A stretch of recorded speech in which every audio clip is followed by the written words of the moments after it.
ലോകമെമ്പാടുമുള്ള ജനാധിപത്യ രാജ്യങ്ങളിൽ കൂടെ തെരഞ്ഞെടുപ്പുകൾ നടത്താറുണ്ട്. ആ തെരഞ്ഞെടുപ്പിലൂടെ പുതിയ ഭരണാധികാരി വരാറുണ്ട്, പുതിയ ഗവൺമെൻറ്റുകൾ വരാറുണ്ട്. ഈ തെരഞ്ഞെടുപ്പിനെ ചിലയിടങ്ങളിലൊക്കെ അട്ടിമറിക്കുകയൊക്കെ ചെയ്യാറുണ്ട്. തെരഞ്ഞെടുപ്പിനെ സംബന്ധിച്ച് കൃത്യമായ ഒരു പ്രവചനം നടത്തുക, അതിൻ്റെ ഫലം സംബന്ധിച്ച് കൃത്യമായ ഒരു പ്രവചനം നടത്തുക എന്ന് പറയുന്നത് യഥാർത്ഥത്തിൽ അത്ര എളുപ്പമൊന്നുമല്ല. ഉദാഹരണത്തിന് ഇന്ത്യയിൽ 90 കോടി വോട്ടർമാരാണുള്ളത്. ഈ 90 കോടി വോട്ടർമാർ എങ്ങനെ വോട്ട് രേഖപ്പെടുത്തും എന്ന് കൃത്യമായി പ്രവചിക്കുക എന്ന് പറയുന്നത് അത്ര നിസ്സാര കാര്യമൊന്നുമല്ല. കഴിഞ്ഞ ലോക്സഭാ തെരഞ്ഞെടുപ്പിൽ യോഗേന്ദ്ര യാദവിൻ്റെ പ്രവചനം മാത്രമാണ് ഏതാണ്ട് ശരിയായത്. ബാക്കിയുള്ളവരുടെ എല്ലാം ഏതാണ്ട് 8 നിലയിലോ 10 നിലയിലോ ഒക്കെ പൊട്ടി എന്നതാണ് വാസ്തവം. ഒരുപാട് പേർ, ഒരുപാട് മീഡിയ സ്ഥാപനങ്ങൾ, അതുപോലെ ഏജൻസികളൊക്കെ ഇങ്ങനെയുള്ള തെരഞ്ഞെടുപ്പ് പ്രവചനങ്ങൾ എല്ലാ വർഷവും എല്ലാ കാലങ്ങളിലും നടത്താറുണ്ട്. ഓരോ തവണയും അവരുടെ അല്പമെങ്കിലുമൊക്കെ ചിലതൊക്കെ ശരിയാകുമായിരിക്കും. അത് വെച്ച് അവർ വീണ്ടും പരസ്യം ചെയ്യും, വീണ്ടും ആളുകൾ ഇവരുടെ പ്രവചനങ്ങൾ വിശ്വസിക്കും. ഇങ്ങനെയൊക്കെയാണ് എല്ലാ രാജ്യങ്ങളിലും നടക്കുന്നത്. 16 കോടി വോട്ടർമാരുള്ള അമേരിക്കയിലും ഏതാണ്ട് സമാനമായ അവസ്ഥയാണുള്ളത്. ഇവിടെ ആകെ 2 പാർട്ടികൾ, ഡെമോക്രാറ്റിക് പാർട്ടിയും റിപ്പബ്ലിക്കൻ പാർട്ടിയും, അങ്ങനെ 2 പാർട്ടികളാണ് പ്രധാനമായിട്ടുള്ളത്. സ്വതന്ത്രന്മാരാണേലും വളരെ ചുരുക്കം. അങ്ങനെ വെറും 2 പാർട്ടികൾ ഏറ്റുമുട്ടുന്ന ഇവിടെ പോലും ഇലക്ഷൻ പ്രവചനം എന്ന് പറയുന്നത് അത്ര എളുപ്പമൊന്നുമല്ല. സഫോളജി എന്ന് പറയുന്ന ഈ ശാസ്ത്ര ശാഖ ഇനിയും വലിയ തോതിൽ വികസിച്ചിട്ടില്ല. വികസിത രാജ്യമായ അമേരിക്കയിൽ പോലും അതൊരു പൂർണ്ണതോതിൽ വികസിച്ചു എന്ന് നമുക്ക് പറയാനും ആകില്ല. എന്നാൽ ലോകമെമ്പാടും ഇതൊക്കെയാണ് നടക്കുന്നതെങ്കിലും, അമേരിക്കയിലും ഇതൊക്കെയാണ് നടക്കുന്നതെങ്കിലും, ഇതിനെല്ലാം ഇടയിൽ ശ്രദ്ധേയനായ ഒരാളുണ്ട്. അദ്ദേഹത്തിൻ്റെ പേരാണ് അലൻ ലിക്മാൻ. കഴിഞ്ഞ 10 തെരഞ്ഞെടുപ്പുകൾ പ്രവചിച്ച ആളാണ്. അദ്ദേഹത്തിന് ഇപ്പോൾ 77 വയസ്സുണ്ട്. ഈ തെരഞ്ഞെടുപ്പിലും ആര് ജയിക്കുമെന്ന് അദ്ദേഹം പ്രവചിച്ചിട്ടുണ്ട്. അദ്ദേഹത്തിൻ്റെ 10 പ്രവചനങ്ങളിൽ ഒരൊറ്റ പ്രവചനം മാത്രമാണ് തെറ്റിപ്പോയത്. ബാക്കിയുള്ള തെരഞ്ഞെടുപ്പുകളുടെ ഫലം അദ്ദേഹം മാസങ്ങൾക്ക് മുമ്പ് തന്നെ പ്രവചിക്കുകയും അവയെല്ലാം കൃത്യമായി വരികയും ചെയ്തതോടുകൂടി ഇലക്ഷൻ പ്രചാരണ മേഖലയിൽ ഇദ്ദേഹം ഒരു അത്ഭുത പ്രതിഭാസമായി മാറിയിരിക്കുന്നു എന്നത് ലോകമെമ്പാടും ഇപ്പോൾ അംഗീകരിച്ചിരിക്കുന്ന ഒരു വസ്തുതയും കൂടിയാണ്. അലൻ ലിക്മാന് അടിതെറ്റിയ ഏക തെരഞ്ഞെടുപ്പ് പ്രവചനം 2000-ലേത് ആയിരുന്നു. അന്ന് ഡെമോക്രാറ്റിക് പാർട്ടിയുടെ കരുത്തനായ സ്ഥാനാർത്ഥി അൽ ഗോർ, അതുപോലെ തന്നെ റിപ്പബ്ലിക്കൻ പാർട്ടിയുടെ കരുത്തനായ സ്ഥാനാർത്ഥി ജോർജ് ബുഷ് എന്നിവർ തമ്മിലുള്ള നേരിട്ടുള്ള ഒരു പോരാട്ടം, അതിശക്തമായ പോരാട്ടം, അതിതീക്ഷ്ണമായ പോരാട്ടം, അതിനാണ് അമേരിക്ക സാക്ഷ്യം വഹിച്ചത്. ആര് ജയിക്കുമെന്നോ ആര് തോൽക്കുമെന്നോ ഒന്നും പ്രവചിക്കാൻ വയ്യാത്തൊരു സാഹചര്യം. എല്ലാ പ്രവചനങ്ങളും പല രീതിയിൽ മാറി മറിഞ്ഞിരുന്നു. ചിലർ ബുഷിന് വേണ്ടിയിട്ടും ബുഷ് ജയിക്കുമെന്നും മറ്റു ചിലർ അൽഗോർ ജയിക്കുമെന്നുമൊക്കെ പ്രവചിച്ചു. പക്ഷേ നമ്മുടെ അലൻ ലിക്മാൻ പ്രവചിച്ചത് അൽഗോറിന് അനുകൂലമായിരുന്നു. അവസാന നിമിഷം വരെ അദ്ദേഹത്തിൻ്റെ പ്രവചനം ഏതാണ്ട് ശരിയായി വരികയും ചെയ്തു. എന്നാൽ ഫ്ലോറിഡയിലെ വോട്ടെണ്ണിയപ്പോൾ കാര്യങ്ങൾ മാറിമറിഞ്ഞു. വളരെ ക്ലോസ് ആയിട്ടുള്ള ഒരു തെരഞ്ഞെടുപ്പ് ഫലമാണ് ഫ്ലോറിഡയിൽ അന്ന് സംഭവിച്ചത്.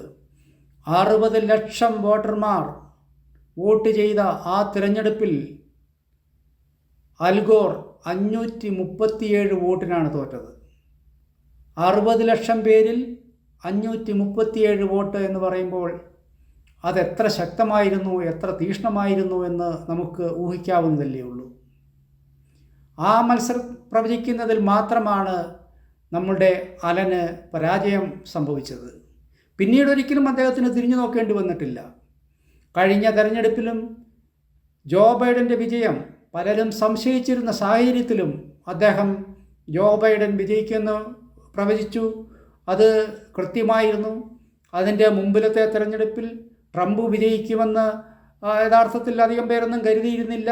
പക്ഷേ ട്രംപ് അനായാസ വിജയം നേടി. അങ്ങനെ എത്ര തീക്ഷ്ണമായ മത്സരം പിന്നീട് നടന്നിട്ടുണ്ടെങ്കിലും അതിലൊക്കെ കൃത്യമായ പ്രവചനം നടത്താൻ നമ്മുടെ അലന് സാധിച്ചിട്ടുണ്ട്. അതിന് അദ്ദേഹത്തിനൊരു സൂത്രവാക്യമുണ്ട്. അലൻ ലിഗ്നിക്മാൻ തിരഞ്ഞെടുപ്പ് ഫലം പ്രവചിക്കുന്നത് അദ്ദേഹം സ്വന്തമായി രൂപം കൊടുത്ത ഒരു ഫോർമുലയുടെ അടിസ്ഥാനത്തിലാണ്. 13 സൂചകങ്ങളാണ് അതിനകത്തുള്ളത്.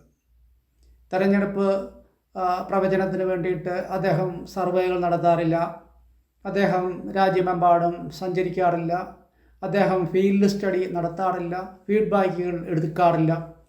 ഇങ്ങനെ പക്ഷേ അദ്ദേഹം 13 സൂചകങ്ങൾ രൂപം കൊടുത്തിട്ടുണ്ട്. അതിൽ 8 സൂചകങ്ങൾ അനുകൂലമായി ഏത് സ്ഥാനാർത്ഥിക്ക് കിട്ടുന്നുവോ ആ സ്ഥാനാർത്ഥി ഉറപ്പായും ജയിക്കും എന്നാണ് അദ്ദേഹം പറയുന്നത്.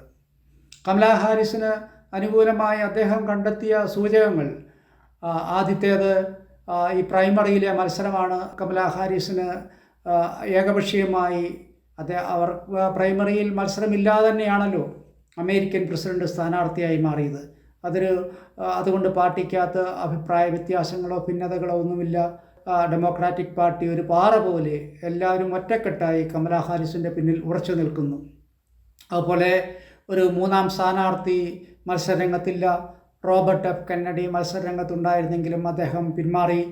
അതുകൊണ്ട് ഇപ്പോൾ കമലാ ഹാരിസും ട്രംപും തമ്മിലുള്ള നേരിട്ടുള്ള മത്സരമാണ് നടക്കുന്നത്. അമേരിക്കയുടെ സാമ്പത്തികാവസ്ഥ മോശമാണ് എന്ന് പൊതുവെ ഒരു വിലയിരുത്തൽ ഉണ്ടെങ്കിലും അലൻ പറയുന്നത് അമേരിക്കയുടെ ഹ്രസ്വകാല സാമ്പത്തികാവസ്ഥയും ദീർഘകാല സാമ്പത്തികാവസ്ഥയും മെച്ചപ്പെട്ട നിലയിലാണ്. അതുകൊണ്ട് തന്നെ അത് കമലാ ഹാരിസിനെ തുണയ്ക്കുമെന്നാണ്. സാമൂഹ്യ സുരക്ഷിതാവസ്ഥയാണ് അദ്ദേഹം കാണുന്ന മറ്റൊരു പ്രധാനപ്പെട്ട പോസിറ്റീവായിട്ടുള്ള ഒരു കാര്യം. അതായത് അമേരിക്കയിൽ ഇപ്പോൾ സാമൂഹികമായ അൺട്രസ്റ്റുകളില്ല, കലാപങ്ങളില്ല, വലിയ തോതിലുള്ള പ്രശ്നങ്ങളൊന്നുമില്ല, ആഭ്യന്തര സമാധാനമുണ്ട്. അതും ഒരു പോസിറ്റീവ് ഘടകമായി അലൻ കാണുന്നു. അലൻ കാണുന്ന ഏറ്റവും സുപ്രധാനമായ ഒരു കാര്യം പ്രസിഡന്റിനോ വൈസ് പ്രസിഡന്റിനോ എതിരെ സാമ്പത്തിക ആരോപണങ്ങളൊന്നും ഇല്ല എന്നുള്ളതാണ്. ഈ ഇരുവരും സംശുദ്ധ രാഷ്ട്രീയത്തിൻ്റെ ഉടമകളാണ്.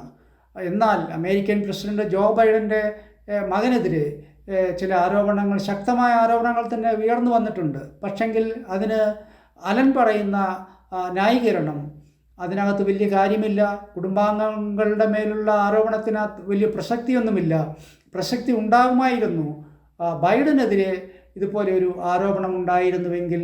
അതുകൊണ്ട് തന്നെ ഈ ആരോപണമില്ലാത്ത സംശുദ്ധമായ ഒരു രാഷ്ട്രീയ പശ്ചാത്തലം, സാഹചര്യം കമലാ ഹാരിസിന് അനുകൂലമാണ് എന്നാണ്. മറ്റൊരു പ്രധാന ഘടകം കമലയ്ക്ക് അനുകൂലമായിട്ട് വന്നിരിക്കുന്നത് ട്രംപിന് ഒരു വ്യക്തിപ്രഭാവം ഇല്ല എന്ന അദ്ദേഹത്തിൻ്റെ കണ്ടെത്തലാണ്. അതും കമലാ ഹാരിസിന് അനുകൂലമാണ്.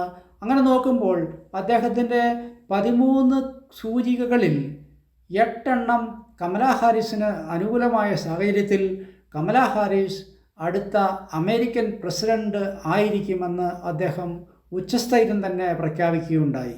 തെരഞ്ഞെടുപ്പ് വിശാരദൻ എന്നതിനപ്പുറം അദ്ദേഹം ഒരു ഓൾറൗണ്ടറാണ് എന്ന കാര്യത്തിൽ സംശയമില്ല. വാഷിങ്ടൺ DC-യിലെ അമേരിക്കൻ സർവകലാശാലയിൽ പ്രൊഫസറാണ് ഈ 77കാരൻ. അദ്ദേഹത്തിൻ്റെ 13 ഗ്രന്ഥങ്ങൾ ഇതിനോടകം പുറത്തു വന്നിട്ടുണ്ട്.